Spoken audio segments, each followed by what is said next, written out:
Baik. Assalamualaikum warahmatullahi wabarakatuh. Salam. Selamat siang, salam sejahtera buat kita semua. Yang saya hormati Ketua DPP PPNI Bapak Hari Fadilah dan jajarannya, Ketua Satgas COVID PPNI, Pak Jajar dan jajarannya, serta para narasumber, serta para peserta webinar yang saya cintai. Luar biasa dengan kegiatan ini adalah membangun peningkatan pengetahuan bagaimana teman-teman itu bekerja di lapangan sehingga dapat terhindar dari risiko paparan kejadian penularan penyakit COVID ini. Jadi kalau kita lihat data terakhir pada tanggal 3 Mei 2020 kita lihat bahwa di Indonesia positif itu sudah sangat tinggi, hampir 11.192 orang. Yang sudah sembuh juga meningkat, ini juga kemudian meninggal cukup banyak, 845 orang. Dan kita lihat sendiri adalah para teman sejawat kita sangat luar biasa resikonya, di mana mereka sudah mendahului kita ada 18 orang, ini sangat miris. Kemudian kemarin saya juga dengar di TV bahwa sekarang COVID pun sudah menyerang pada bayi usia 1 bulan. Jadi artinya yang kita hadapkan ini adalah luar biasa, tidak kelihatan tapi menyerang siapa saja. Kalau kita lihat coronavirus, ini baru dilaporkan pada tanggal 12 Desember di Wuhan. Dia dinyatakan sebagai severe acute respiratory syndrome, coronavirus 2, dan sekarang ini kita kenal sebagai penyakit coronavirus 19. Jadi kalau kita lihat penularannya dari mana, ini dari orang ke orang. Transmisinya melalui batuk, kemudian percikan, dia mentransmisi kepada manusia dan masuk kembali melalui selaput mukosa. Artinya musuh yang kita hadapkan ini adalah tidak kelihatan, tapi dia menyerang pada area selaput mukosa. Kalau kita lihat kenapa dia harus mempunyai jarak minimal 1 meter sampai 2 meter. Karena kalau kita lihat dengan dia adanya droplet, percikan, dia akan melayang di udara dalam waktu bersaat karena besarnya lebih dari 5 mikron, dia melayang kemudian akan jatuh pada permukaan. Pada saat dia jatuh pada permukaan, dia berada di permukaan dan bertahan, maka pada saat kita menyentuhnya melalui tangan, kemudian tangan ini menyentuh pada area selaput mukosa, maka itulah risiko dia akan masuk ke dalam tubuh manusia. Jadi intinya adalah penularannya ini adalah melalui kontak, droplet dan kontak. Kemudian kalau ada tindakan yang menghasilkan aerosol, dia baru melayang di udara, dan hasil penelitian mengatakan bahwa dia akan melayang di udara lebih kurang adalah 3 jam. Artinya, setelah melayang di udara 3 jam, dia akan jatuh lagi pada permukaan. Dia tidak akan bertahan lama pada permukaan. Kecuali kalau dia tidak ada tindakan aerosol, dia tidak akan melayang di udara. Nah, kalau kita lihat, ini beberapa penelitian mengatakan, mereka bisa bertahan lama. Bertahan lama ini dikatakan, saya lihat dari salah satu media mengatakan, dari plastik aja dia bisa nempel sampai 5 hari. Aluminium bisa 2-8 jam. Artinya dia akan bertahan lama, luar biasa virus ini. Dia akan berada di permukaan. Kemudian dari penelitian kemudian dikatakan di stainless juga ada, di tembaga juga bisa nempel, di toilet pasien pun dia ada, di lampu, gagang pintu, tombol lampu, jendela, lift, ini sangat luar biasa. Ini akan menyentuh semuanya. Dan tangan kita lah salah satu faktor resiko penularan ini ke dalam tubuh manusia. Kemudian kalau kita lihat lagi, dia akan muncul melalui apa? Yang dikatakan dalam PP itu ada istilahnya adalah rantai penularan infeksi. Adanya agen, adanya reservoir, ada tempat dia keluar, ada dia tempat masuk, kemudian dia akan mencari tempat keluar lagi. Nah, ini yang dikatakan sebagai rantai penularannya. Apa yang harus kita lakukan? Yang kita lakukan adalah memutus mata rantainya. Bagaimana caranya? Yang ini dikatakan nanti kita akan bahas. Nah, kalau kemudian ada istilahnya OTG, ODP, PDP, kemudian ada muncul lagi katanya kontak erat. Nah, kalau di sini kita lihat apa yang dimaksud dengan OTG? Tidak ada gejala, resiko, kemudian ada istilahnya lagi kontak erat. Kalau kita lihat adalah kontak erat ini adalah orang yang melakukan kontak fisik, berada dalam ruangan, berkunjung dalam radius 1 meter, kemudian dia akan menimbulkan gejala. Artinya, kalau kontak erat ini terjadi, tapi antara si petugas tadi atau orang tadi dengan orang yang mempunyai riwayat penularan ini tadi sama-sama menggunakan alat pelindung diri, artinya kontak erat ini bisa kita eksklusikan. Kenapa? Semuanya saling menahan diri. Artinya sama-sama dia menggunakan tali pelindung tadi. Nah, izin, strategi PPI, Bu Nela, ya. izin suaranya mungkin belum terlalu kencang, Bu, karena ada yang mengeluh masih putus-putus suaranya yang kecil. Kecil ya. Baik, Pak. Saya coba. Sudah cukup? Jelas, Pak? Ya, lanjut, Bu. Dengar? Jelas, Pak? Ya, lanjut, Bu. Baik. Nah, ada strategi PPI untuk melakukan pencegahan yang membatasi, yaitu kita kenal dengan adanya istilah pencegahan standar, triase, identifikasi awal, ada tambahan empiris terkait dengan adanya yang menurut dikatakan adanya resiko airborne disease. Kemudian pengendalian administratif, yang paling penting adalah bagaimana caranya kita melakukan pengendalian lingkungan atau rekayasa lingkungan. Nah, di sini ada, di rumah sakit itu ada perawat, namanya perawat pencegah pengendali infeksi, atau kita kenal sebagai IPCN. Mereka inilah adalah orang yang melakukan bagaimana caranya mengendalikan resiko infeksi yang akan menyebabkan terjadinya penularan dengan penyakit COVID ini tadi. Apa yang mereka lakukan? Kalau kita lihat mereka ini melakukan salah satunya administrative control, engineering control, laporan data dokumentasi. Mereka ini harusnya berperan sangat besar dalam mereka melakukan resiko penularan pada penyakit COVID ini tadi.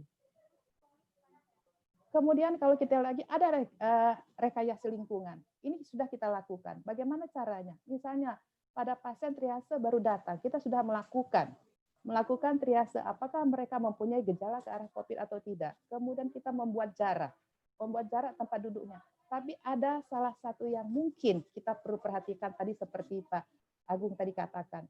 Bagaimana caranya kita melakukan mencari data bagaimana orang itu bisa tersebar atau tidak dengan melakukan triase awal, melakukan anamnesis secara jelas. Karena kemungkinan karena kita merasa takut tertular sehingga kita memberikan jarak. Sudah seberapa jauh anamnesis itu kita lakukan bahwa kita untuk mencari faktor risiko tadi. Nah, ini yang mesti kita perhatikan bagaimana caranya supaya kita langsung bisa melakukan triase. Kemudian dirawat jalan. Misalnya ada pasien yang dikatakan tidak jujur, melakukan triase mendalam. Nah, kalau kita lihat di sini, ini yang mesti digarisbawahin. Bagaimana kita melakukan triase mendalamnya? Sudah sampai sedetil itukah? Atau karena kita menjaga jarak, memungkinkan waktu yang sangat singkat, kita sehingga bisa mencontreng seperti itu saja. Ternyata disitulah kemungkinan ada data yang tidak lengkap kita tidak dapati. Misalnya seperti ini, pada saat kita melakukan wawancara, secara psikologis, kalau kita lihat dia menjawabnya tidak spontan, ragu-ragu, menutupi sesuatu, apalagi kalau mereka merasa mereka sudah terpapar dengan COVID, bagaimana mereka akan mendapatkan pelayanan kesehatan? Dan seperti dikatakan, mungkin dilempar dari rumah sakit sini ke rumah sakit sana, itu sangat mempersulit. Dan mereka berharap mereka akan melakukan isolasi mandiri di rumah. Tapi, nah ini yang dikatakan tadi adalah mungkin salah satu faktor risikonya. Kemudian, kalau dikatakan bahwa pasien-pasien dengan komorbid yang merupakan salah satu indikator penularan ini pasti. Apalagi kalau kita lihat ada kriteria pasien yang sangat kita jaga seperti menjaga telur di ujung tanduk. Itu adalah bayi dan anak-anak serta orang tua. Nah, ini yang paling penting kita lakukan supaya kenapa imunitas mereka masih sangat rentan.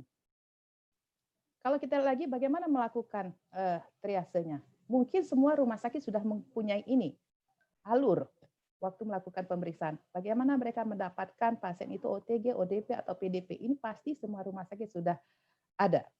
Tapi sejauh ini kita mesti evaluasi. Dari Komite PPI sendiri harus melakukan evaluasi.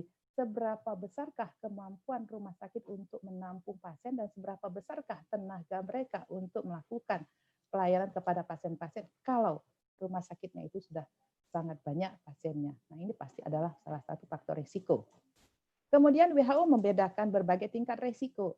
Jadi kalau kita lihat, pencegahan pengendalian infeksi itu merujuk kepada CDC dan WHO. WHO membedakan berbagai tingkat risiko. Salah satunya adalah berdasarkan kewaspadaan standar. Kewaspadaan standar ini kalau kita memakai cukup hanya memakai face mask dan melakukan kebersihan tangan. Kalau pada pasien-pasien pertama kali triase. Kemudian tindakan pencegahan kontak dan droplet. Apa yang mereka butuhkan? Membutuhkan kebersihan tangan, masker, gaun, kacamata, sarung tangan, kecuali melibatkan tindakan yang menghasilkan aerosol. Kemudian, kalau tindakan yang menghasilkan aerosol pada kasus-kasus airborne, nah disinilah dia harus menggunakan alat pelindung diri lengkap. Terkait juga bagaimana pengumpulan spesimen diagnosa laboratorium. Nah, kita lihat bahwa pada saat dia melakukan pengambilan spesimen ini adalah salah satu resiko yang akan menyebabkan resiko terjadinya airborne. Pasti tidak nyaman. Pada saat hidungnya ditusuk menggunakan kasa, itu ditarik ke dalam, dia akan menimbulkan resiko bersin, atau kemudian dia akan menjadi menarik napas panjang, sehingga akan berhadapan sangat dekat dengan wajah pemeriksanya. Nah ini, kalau kita lihat kontak precaution, dia sederhana. Pada kontak precaution, dia hanya menggunakan gaun dan sarung tangan. Kemudian kalau kita lihat lagi menggunakan droplet precaution, dia menggunakan masker bedah, pelindung wajah, masker bedah dan pelindung wajah. Kemudian kalau kita lihat dia terkait dengan airborne, tindakan yang menghasilkan aerosol, baru di sini dikatakan full PPE. Artinya dia menggunakan alat pelindung diri lengkap kalau pada tindakan yang menghasilkan airborne disease. Bagaimana caranya? Kita sering kedengar ada istilahnya kebersihan tangan, jaga jarak lebih dari 1 meter, etika batuk, kebersihan pernapasan, menggunakan masker. Sebetulnya kalau kita lihat menggunakan masker, contohnya saya di sini tidak menggunakan masker. Kenapa saya tidak menggunakan masker? Karena saya berada di ruangan tersendiri, tidak ada orang lain, saya hanya berhadapan dengan komputer. Apakah saya memerlukan masker? Nah, pasti tidak. Makanya dikatakan gunakanlah alat pelindung diri itu sesuai dengan resiko paparan. Artinya sesuai dengan resiko paparan. Kemudian kita mesti lihat lagi pertimbangan petugas merawat pasien yang diduga atau kemungkinan terkonfirmasi COVID. Petugas kesehatan itu harus memahami penularan resiko kepada pasien. Kalau kita lihat pada awal pertama kali kasus ini masuk ke Indonesia, betul kita belum punya pedoman apapun.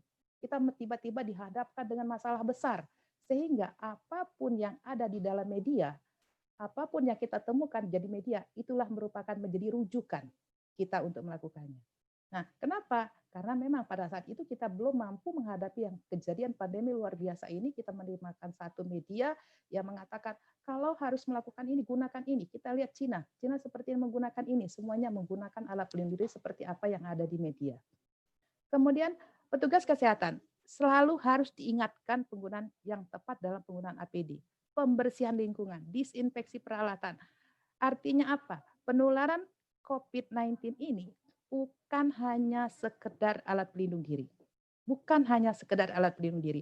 Kenapa? Paparannya sangat luas. Kalau alat pelindung dirinya tepat, lengkap, tapi lingkungannya tidak dibersihkan dengan benar, atau kita tidak paham bagaimana caranya membersihkan lingkungannya, ini merupakan salah satu paparan.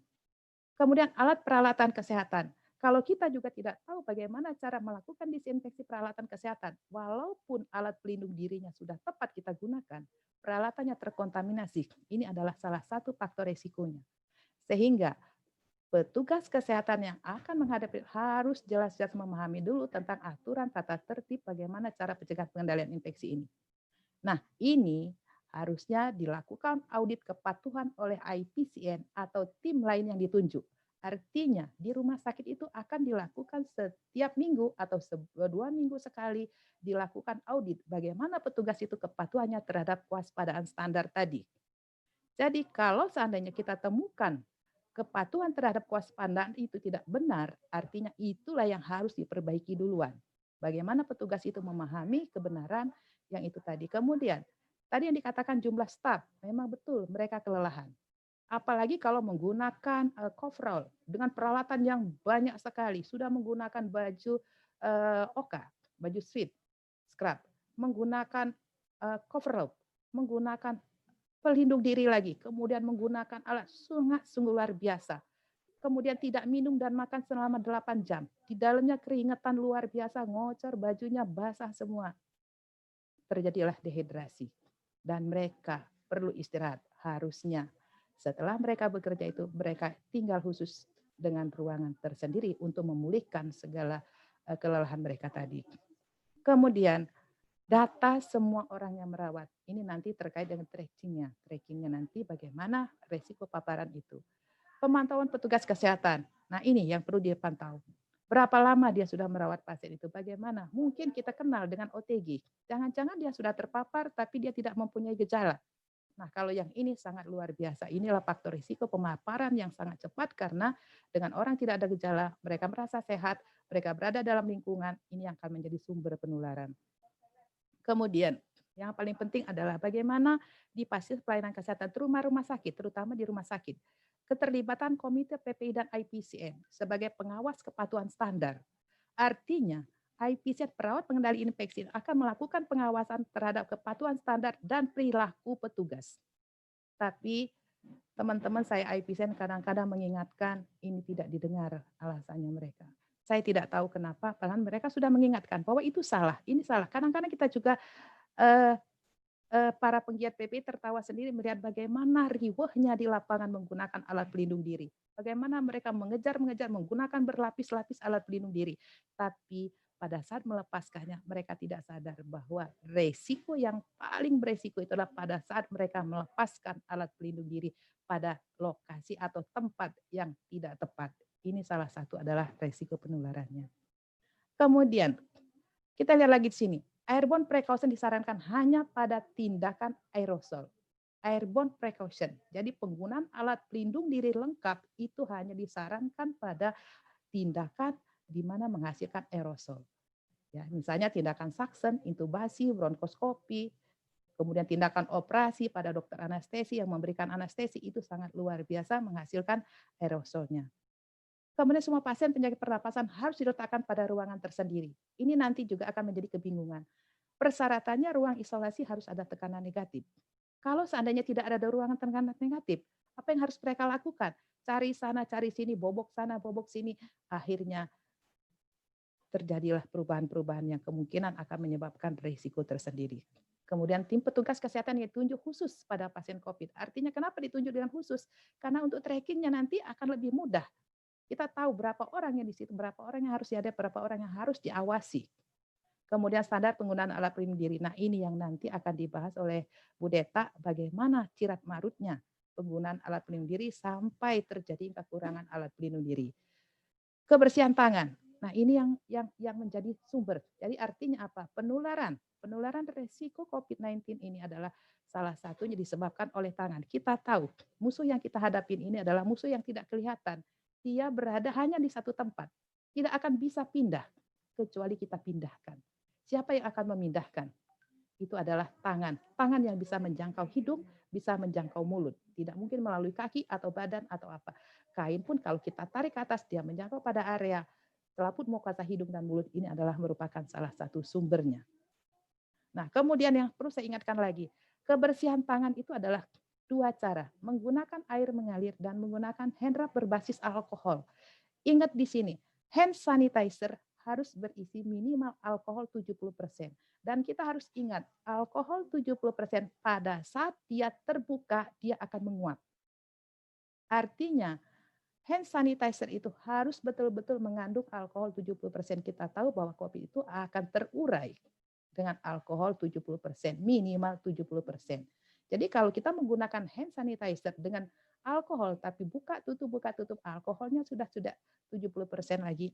Artinya ini juga merupakan salah satu faktor resiko. Kemudian saya baca lagi dari webinarnya Profesor Didit Peter. Dia mengatakan seperti ini.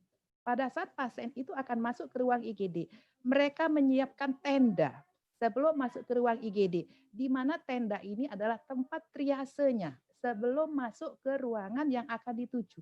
Artinya, dengan kondisi seperti ini akan terpilahkan mana yang pasien harus dirawat di sana. Jadi kalau misalnya kita lihat di IGD, akan terjadi penumpukan di IGD. Saya sudah lihat juga bahwa luar biasa PPNI sudah membuat tenda-tenda ini kepada rumah sakit. Di tempat saya pun sudah ada tendanya di depan UGD. Tapi bagaimana penggunaannya? Kalau kita lihat menggunakan seperti ini, disinilah mereka memproses. Ini baru saya dapatkan dari Profesor Didi Peter, dia melakukan webinar. Artinya pada saat triase, dia menggunakan tenda ini dulu sebelum masuk kepada ruang IGD. Kemudian pada saat mengirim pasien, hindari mengirim pasien langsung dari ruangan kecuali alasan medis. Artinya pada saat pasien itu masuk, dia tetap harus dimasukkan ke ruang isolasi dulu. Jadi tidak dimasukkan kecuali ruang isolasi tidak ada, dia bisa menggunakan sistem kohort. Artinya semua pasien yang sama, dirawat yang sama, tempat yang sama, tapi ingat jaraknya adalah minimal 1 meter. Kalau dia tidak terkurang, ini akan terjadi kontaminasi. Kita ingat adalah dropletnya akan bisa terlontar lebih dari kurang dari 1 meter. Transfer yang dibutuhkan, rutenya, pasti ini rutenya satu arah. Nggak boleh dia melewati yang lain. Pasien juga wajib menggunakan masker medis. Kalau pasien ini sesak napas menggunakan oksigen, dia tidak bisa menggunakan masker medis, maka masker ini minimal ditutupkan kepada hidung oksigen masknya itu tadi. Jadi dilindungi, artinya supaya dia tidak pergi melontar ke jauh-jauh, oksigennya tadi ditutup dengan masker bedah. Kemudian informasikan lebih awal kepada petugas sehingga pada saat datang ke tempatnya, petugas yang kita tuju sudah siap untuk menerima pasien ini tadi. Kemudian di ruang isolasi untuk pasiennya. Ruang isolasi airborne adalah tekanan negatif, memiliki standar ventilasi yang baik, perputaran udaranya 6-12 kali perputaran per jam atau 60 liter per pasien dengan tekanannya lebih rendah dari ruangan koridor. Artinya inilah persyaratan ruang isolasi. Atau pasien itu ditempatkan kepada cohort system dengan jarak 1 meter. Jika tidak memungkinkan bagaimana? Don't be panic. Mekanik ventilasi bisa digunakan. Natural ventilasi pun bisa digunakan. Artinya apa? Kalau tidak punya ruang isolasi, kita bisa buat mekanik ventilasi dengan memodifikasi antara lingkungan AC, kipas angin, dan egg-house yang ditarik keluar udaranya. Atau natural ventilasi dengan membuka jendela sehingga terjadi pertukaran udara 6-12 kali perputaran per jam. Nah, ini yang diminta. Kemudian jika memungkinkan harus ditunjuk petugas tadi, nakes memakai masker medis, minimal menggunakan masker medis. Kalau dia menggunakan yang aerosol tadi, itulah dikatakan menggunakan alat pelindung wajah dan masker N95. Jadi, alat pelindung diri ini kita harus pikirkan sesuai dengan resiko paparannya. Ya, resiko paparan. Droplet, airborne, kontak. Ini resiko paparan baru kita cari berdasarkan standar yang dibuat oleh WHO. Dan jangan menyentuh mata, hidung, mulut dengan tangan yang potensi terkontaminasi, baik sedang bersarung tangan atau tidak bersarung tangan. Ingat, ini area tempat masuknya. Artinya COVID ini yang kita jaga adalah area selaput mukosa, hidung dan mulut. Hidung dan mulut, beda dengan Ebola. Ya. Kalau ini kita lihat, kemudian dekontaminasi peralatan. Harus betul-betul meyakini yang mana reuse, yang mana single use. Kalau ini menjadi reuse, artinya kita lihat seperti apa yang harus kita lakukan. Apakah dia harus dilakukan dekontaminasi atau cukup dengan disinfeksi dengan alkohol saja? Kalau dia nanti kita lihat alat kesehatan ini terbagi 3, kritikal, semi-kritikal, dan non-kritikal. Kalau dia kritikal, artinya ada proses. Semi-kritikal ada proses DTT. Kalau stetoskop, tensi, termometer ini yang sering beredar di antara pasien dipakai bareng-bareng, seberapa seringkah kita melakukan swab dengan alkoholnya? Harusnya setiap selesai kita lakukan, setiap perpindahan pasien, alat yang kita gunakan bersama-sama dengan pasien ini selalu dengan swab alkohol sebelum dipakai yang lain. Kemudian hindari pencemaran permukaan lingkungan yang tidak berhubungan langsung dengan perawatan pasien, lampu. Ini yang kita lihat, saya sering melihat di media sosial bagaimana teman-teman sejawat kita kelelahan, kemudian menidurkan badannya di meja, di kursi, menyender di dinding, kemudian berada di mungkin juga mereka tidur di mana-mana. Ini sangat luar biasa. Sadarkah bahwa ini adalah mereka sudah menyebarkannya kemana-mana? Kemudian dilihat lagi bagaimana cleaning service, mampukah dia membersihkan itu sampai ke dinding-dinding itu tadi atas. Saya berpikir dinding pada saat petugas itu menyender di dinding kelelahan, cleaning service itu sampai tidakkah melakukan dekontaminasi pada permukaan dinding-dinding yang tadi. Dan pastikan pencegahan cedera akibat jarum suntik atau benda tajam. Ini saya ambil foto, beberapa gambar, ini ada di Switzerland. Saya lihat di sini, ini paparan dokter di Dipiter juga. Bagaimana di ruangan ICU, petugasnya hanya menggunakan gaun, topi, sarung tangan, dan masker bedah. Mereka dengan santai merawat pasien di ruangan ICU. Tapi mereka tahu bagaimana cara melakukan dekontaminasinya. Kemudian saya lihat lagi di Cina, pada saat tindakan menggunakan aerosol, apa yang mereka pakai? Pisel, masker, kemudian gaun. Kalau kita seperti ini, gaun hazmat. Petugasnya. Kemudian di Paris saya lihat juga bagaimana petugasnya hanya menggunakan baju lengan pendek, kemudian menggunakan gaun, ya, Ini yang mereka lakukan. Tapi kita lihat di Indonesia. Di Indonesia ini petugas di ICU, petugasnya menggunakan alat pelindung diri sangat sederhana, minimalis, sarung tangannya tanpa menggunakan gaun tangan panjang. Kemudian ini di ruangan, mungkin ini ruangan triasi AGD, bagaimana petugasnya menggunakan coverall lengkap seperti ini.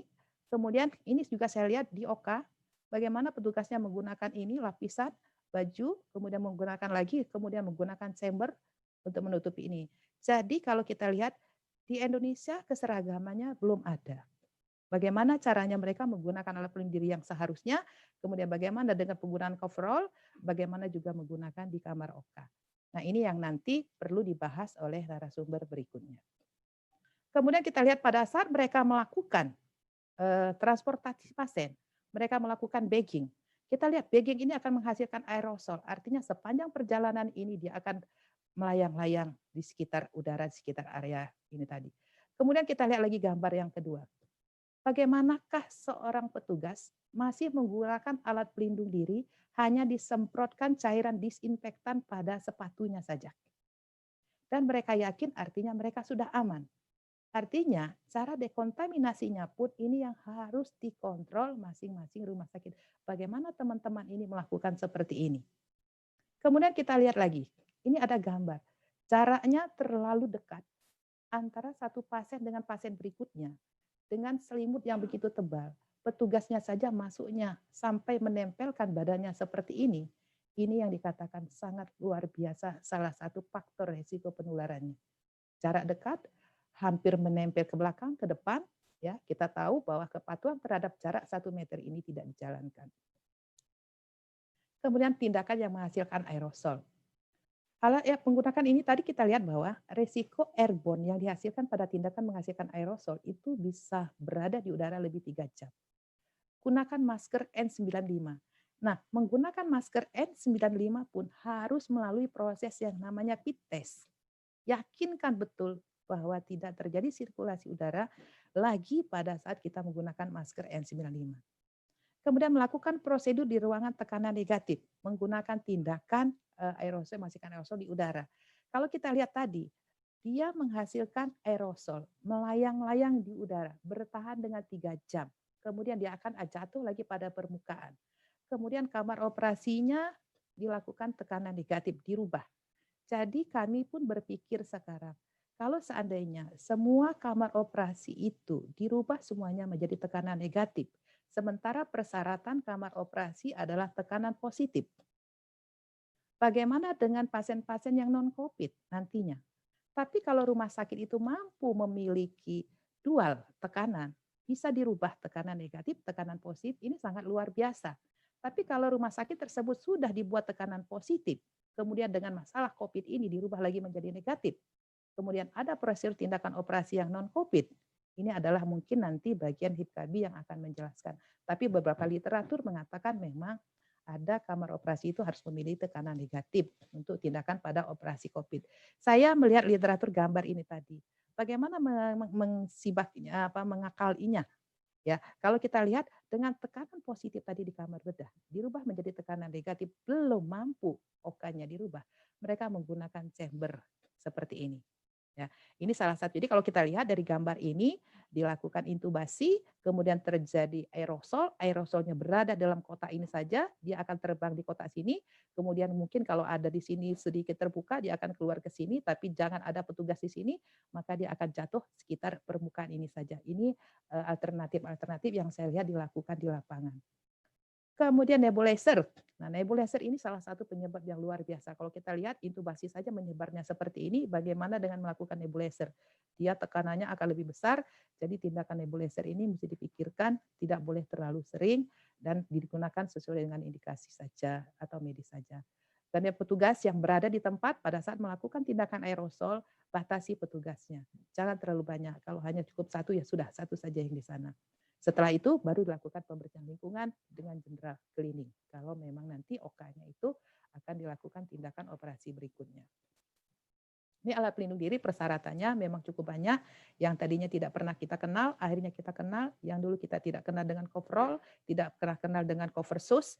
Ini sekarang sudah mulai kita kenal semua. Yang dahulunya kita tidak rajin melakukan kebersihan tangan, sekarang pun tanpa disuruh lagi kita sendiri langsung melakukan kebersihan tangan. Ini sangat luar biasa. Kemudian menjaga lingkungan tetap bersih, ini akan menjadi mudah-mudahan nantinya akan menjadi budaya. Yang perlu diperhatikan adalah ini yang dikatakan, lepaskan semua alat pelindung diri. Keluar dari kamar pasien kecuali masker. Artinya kalau keluar dari kamar pasien, masker itu tetap akan dipakai sampai nanti di satu tempat yang kita harus lepaskan dengan benar. Jadi artinya lokasi dan cara melepaskan APD, bagaimana cara pembuangannya, bagaimana cara melakukan kebersihan tangannya. Ingat prinsipnya adalah cara memakai dengan benar, cara melepaskan dengan benar, dan cara mengumpulkan atau membuangnya juga dengan benar. Ini yang akan menjadi salah satu mendongkrak risiko terjadinya penurunan risiko penularan COVID-19 ini. Nah, kita lihat lagi, sudah efektifkah kita cara menggunakan? Contoh sangat sederhana saja. Bagaimana mereka menggunakan masker N95? Kalau kita lihat N95 tidak boleh dipasang asal dipasang saja. Ada proses yang katanya harus menggunakan rapid test dulu. Cara menggunakan mengikatnya saja. Ini ternyata cara mengikatnya saja ini mempengaruhi risiko masuknya dari sela-sela dari masker yang kita pakai. Jadi kalau kita lihat yang benar itu adalah mengikatkan tali yang bawah atas ini tidak bersilang.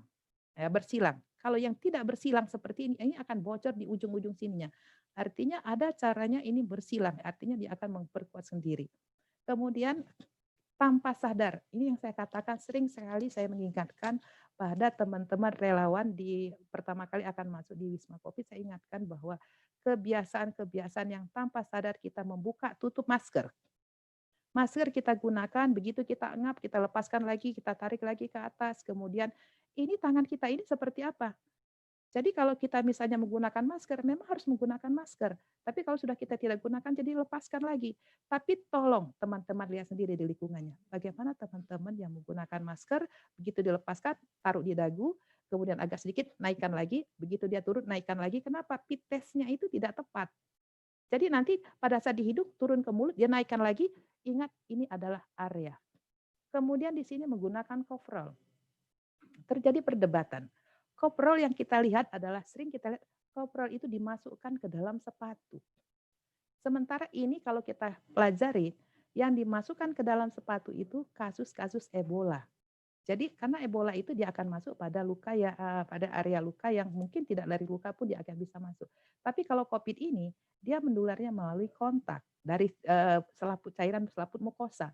Kalau yang benar itu adalah menggunakan coverall di luarnya sepatu. Kenapa? Dengan harapan kalau terjadi percikan, cairan-cairan ini tadi akan jatuh di permukaan sepatu. Tapi kalau kita menggunakan sepatu, coverallnya di dalam sepatu, pada saat terjadi percikan, maka cairan itu tadi akan masuk menetes ke area dalam sepatu. Nah, ini yang dikatakan sebetulnya yang benar seperti apa. Tapi kadang-kadang saya juga melihat coverall itu ada yang kakinya sempit. Masukkan sepatu tidak bisa. Nah, ini juga artinya memang kesulitan dari Kirat Marutnya bagaimana alat pelindung diri dan teknik penggunaannya itu dengan baik dan benar tadi. Kemudian penggunaan peralatan. Selalu pastikan peralatan-peralatan pasien didekontaminasi setelah digunakan untuk pasien lain. Pastikan semua peralatan dipakai pasien rutin dibersihkan. Jadi setiap pasien yang sudah digunakan itu rutin dibersihkan. Contohnya saja, misalnya elektronik yang kita gunakan, pernah nggak kita lakukan dekontaminasi dengan alkohol? Contohnya saja, handphone yang kita sering pegang, bolak-balik kita pegang, di mana-mana kita pegang. Kita tidak pernah melakukan dekontaminasi dengan alkohol atau kita bersihkan. Kita tidak tahu. Ingat tadi adalah bahwa musuh kita ini adalah tidak terlihat. Ini lagi. Kalau kita lihat bagaimana peralatan, ini penyuntikan yang aman. Salah satu faktor resikonya. Siapa yang mengontrol ini? Menggunakan cairan NaCl atau dextrose bersama-sama dengan tutup seperti ini. Ingat penyuntikan yang aman. Single dose. One patient, one medication, one time. Kemudian yang menggunakan coverall kebetulan kebesaran, tidak pas, dimasukkan dalam sepatu boot, ini berkeriting seperti ini. Saya yakin teman kita ini tidak akan nyaman menggunakan ini. Tidak akan nyaman. Belum lagi dia menjadi kumpulan-kumpulan. Kalau ada tetesan, dia akan ngumpul di sini. Kemudian jarak tempat dekontaminasi penyimpanan alat ini terlalu kecil. Sehingga resiko kontaminasinya sangat luar biasa. Kemudian kita lihat lagi, pada saat pengambilan, yang saya lingkarin ini adalah peralatan. Tempat dia menyimpan peralatan ini tadi. Didekatkan dengan pasien, didekatkan dengan media. Pada saat dia mengambil PCR, melakukan tindakan PCR, ini akan nyumprat ke sini. Dan jarak antara petugas dengan pasien ini sangat dekat. Maskernya, apakah sudah betul cara pemasangannya? Fit testnya sudah benar. Kalau saya lihat gambar ini, maskernya ini tidak agak longgar. Kalau seperti ini, dia akan terjadi airborne, terbang. Apakah resiko akan masuk? Ya, kemungkinan. Kemudian kita lihat lagi pada saat pasien itu mendorong. Mendorong, kita lihat petugasnya mendorong pasien tanpa menggunakan sarung tangan. Atau satpamnya tidak menggunakan sarung tangan. Kalau sudah seperti ini, pastikah mereka melakukan kebersihan tangan paskanya? Kalau mereka tidak melakukan paskanya, kemudian tangannya ini menyentuh maskernya atau menyentuh kacamatanya yang kebetulan tidak pas atau akan jatuh. Nah, ini adalah salah satu resiko. Jadi, kalau kita lihat lagi, selalu ingatkan bagaimana kondisi-kondisi seperti ini. Mungkin dalam kondisi panik, ingin cepat, terburu-buru, kita lupa. Kita alpa melakukan itu tadi. Kemudian prinsip pembersihan. Selalu pastikan perawatan itu dilakukan pembersihan dekontaminasi. Ya. Kemudian siapkan khusus persediaan pembersihan di area masing-masing. Jadi kalau memang area ICU, alat pembersih itu tidak boleh dibawa keluar ruangan ICU. Kalau misalnya di OK, cukup di OK saja. Kalau di ruang perawatan saja. Kalau di ruang kebidanan saja dengan kondisi saat ini. Tapi kalau memang tidak mampu, perkuat cleaning service-nya itu bagaimana caranya mereka mendekontaminasi peralatan yang akan digunakan pada ruangan yang sama. Kemudian cairan pembersihan. Kita kenal ada namanya hipoklorit, natrium hipoklorit. 0,05% dilakukan untuk sebagai pembersihan rutin. Tapi pada tindakan yang di ruangan ICU yang menghasilkan cairan tubuh, darah, produk darah, dia menggunakan hipoklorit atau klorid 0,5%. Kemudian bisakah kalau tidak ada klorid pakai apa? Oh, masih bisa, katanya menggunakan bleaching, peroksida oxide. Ya, nah ini yang paling penting adalah dilakukan pembersihan secara rutin. Dan ingat, cairan disinfektan dipergunakan untuk benda mati dan cairan antiseptik dipergunakan untuk makhluk hidup. Jadi artinya kalau seandainya klorin itu disemprotkan kepada tubuh kita menggunakan mengenai selaput kulit kita atau mungkin selaput mukosa kita, ini sangat luar biasa akibatnya. Mungkin kita tidak terasa saat ini. Tapi kemungkinan nanti kita akan merasakan karena ada faktor risiko kalau cairan disinfektan kena makhluk hidup, ini akan berpotensi yang minimal sekali mempunyai gejala-gejala ringan. Seperti alergi, mual, pusing, seperti mau muntah. Ya. Artinya penyemprotan disinfektan yang kemarin itu sudah sangat tepat kalau tidak disarankan. Tapi saya lihat masih banyak masih menggunakan chamber disinfektan ini tadi.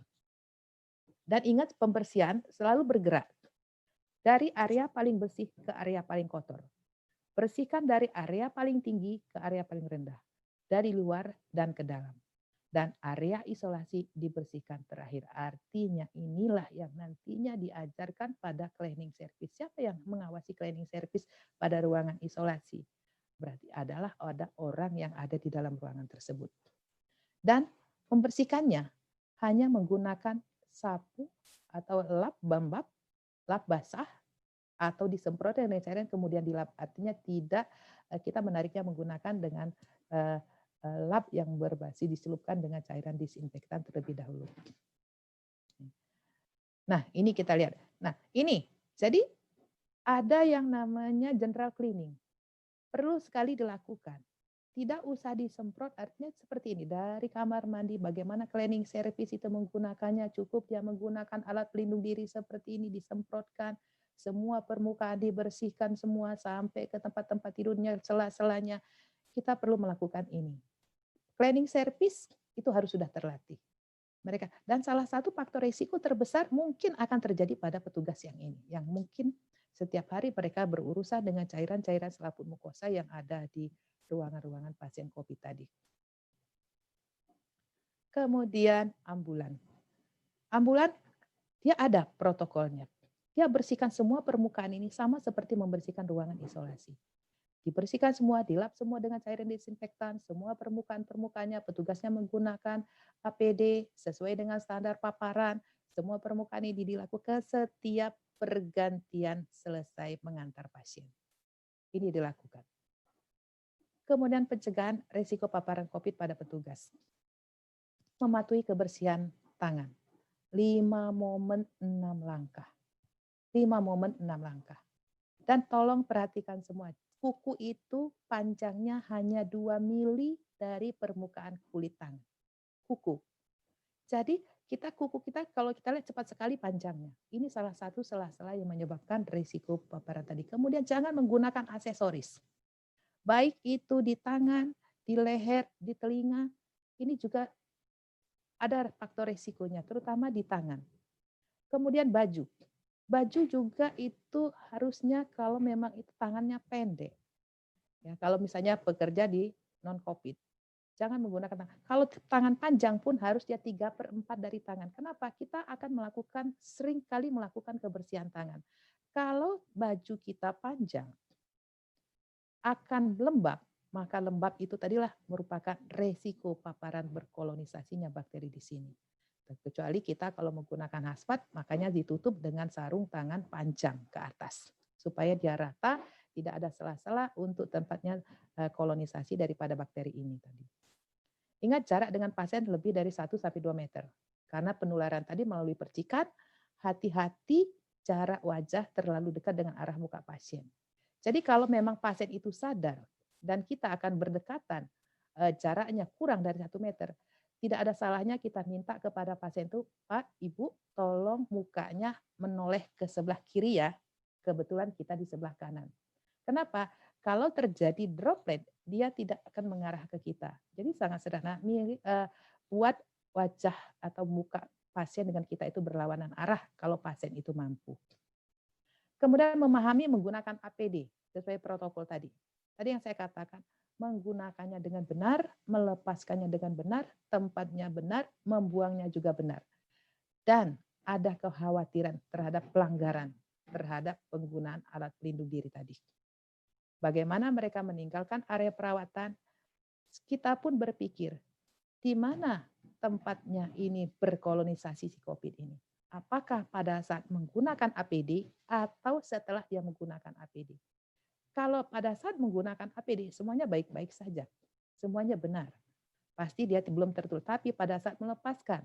Jadi kalau dengan keterbatasan alat pelindung diri, menggunakan jas hujan, bagaimana mereka menariknya, bagaimana mereka membuangnya, apakah mereka masih menggantungnya di tempat area perawatan. Ya, nah ini yang diminta bahwa jangan ada terjadi pelanggaran pada saat meninggalkan area perawatan pada saat mereka membuka alat pelindung diri. Kemudian bekerja. Bekerja itu saat ini dan harusnya menggunakan baju kerja. Beberapa saya lihat teman-teman masih menggunakan baju dari rumah dipakai bekerja kemudian ditutup dengan gaun. Ini adalah salah satu mungkin. Tapi kalau memang tidak terlalu terpapar dengan pasien, boleh-boleh saja. Tapi kalau sudah berhadapan dengan pasien, sebaiknya menggunakan baju kerja. Jika memungkinkan, membawa baju ganti. Dan dokter tidak menggunakan jas nyalinya. Menggunakan pakaian kerja pribadi merupakan resiko sumber penularan. Sebagai alternatif, pasien care mempertimbangkan untuk menggunakan scrub atau mengganti bajunya di area tempat mereka kerja. Artinya jangan sampai mereka nanti akan membawa itu ke area, kalau mereka ke masyarakat, ya akan menularkan pada lingkungan yang akan biasa dipakai oleh masyarakat umum. Kemudian hindari menggunakan benda yang menjuntai. Name tag yang bertali, walaupun dimasukkan ke dalam kantong. Jika rambut panjang pun harus diikat dengan benar. Jika menggunakan jilbab, sebaiknya masukkan ke dalam kerah baju atau diikat ke belakang dengan baik. Kenapa? Kalau jilbab kita panjang, ada kemungkinan kita akan menyentuh pada permukaan pasien itu, atau mungkin tanpa sadar kita memegang melalui menggunakan tangan kita jilbab kita yang terjuntai tadi. Nah, ini salah satu adalah yang mesti kita pikirkan. Tidak melakukan kontak fisik dengan pasien. Ini sudah sering banyak dilakukan. Jika terpaksa, indikasi melakukan kebersihan tangan. Artinya area tempat kita bekerja itu harus tersedia sarana kebersihan tangan. Jangan menyentuh mata, ini paling penting. Hindari makan dan minum bersama-sama dalam waktu bersamaan. Hindari makan dan minum bersama-sama dalam waktu bersamaan. Dan tidak berbagi makanan dalam satu tempat. Nah, ini budaya ini. Kita kadang-kadang makan masih bareng-bareng, deketan, karena kita merasa sehat, karena kita merasa nyaman. Kita tadi ingat bahwa ini adalah salah satu pada saat kita makan, menggunakan barang bersamaan, dekat bersamaan, masuk ke dalam mulut kita atau hidung kita merupakan salah satu selaput mukosa tempat masuknya si COVID-19 tadi. Dan dilakukan pemeriksaan rutin. 5 menit lagi. Baik Pak. Ya. Dan kalau ada tanda-tanda gejala, memang ada protokol yang mengatakan bahwa petugas itu isolasi mandiri atau dirawat, beritahu langsung atasannya dan dilakukan pengawasan terhadap petugas tadi. Nah, ini saya lihat gambar, ya. Jadi mereka pun dengan untuk menghindari salah satu stres. Mereka menghadapi seperti ini, rapatnya berbareng-bareng, kemudian rapatnya sambil berdiri, bercerita, membuat lucuan-lucuan supaya mereka selalu dalam kondisi fit, sehat, dan selalu semangat. Kemudian mereka makan tuh mematuhi. Bagaimana mereka mengatakan kalau ada yang makan seperti ini, yang satu orang langsung menegur. Jangan duduk di sana. Ini contohnya, ada orang mau duduk di sini, langsung dia teriak. Jangan, itu kan tidak. Artinya apa? Mereka mematuhi sendiri adalah faktor risiko tadi.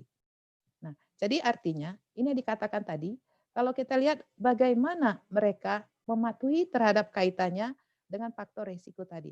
APD bukan salah satu faktor risikonya.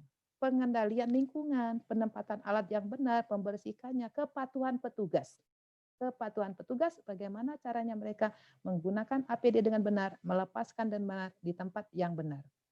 Prinsipnya kita adalah penanggulangan tadi, stop transmisinya. Menjaga kesehatan, istirahat yang cukup, ini merupakan salah satu faktor risiko. Karena apa? Kita bekerja itu dalam kondisi stres. Kalau kita stres akan menurunkan imunitas. Kalau kita dalam kondisi ketakutan, demam sedikit sudah merasa seperti ini, akhirnya apa? Itulah yang dikatakan menurunkan faktor risiko imunitas tubuh kita. Dan kalau imunitas kita turun, kita akan cepat sekali terjangkit COVID-19 ini tadi. Terima kasih, itu yang bisa saya sampaikan. Wabillahi taufiq wal hidayah. Assalamualaikum warahmatullahi wabarakatuh. Salam sehat buat kita semua. Waalaikumsalam dan salam sehat buat Bu Nela sekalian. Terima kasih Bu Nela. Mohon di close.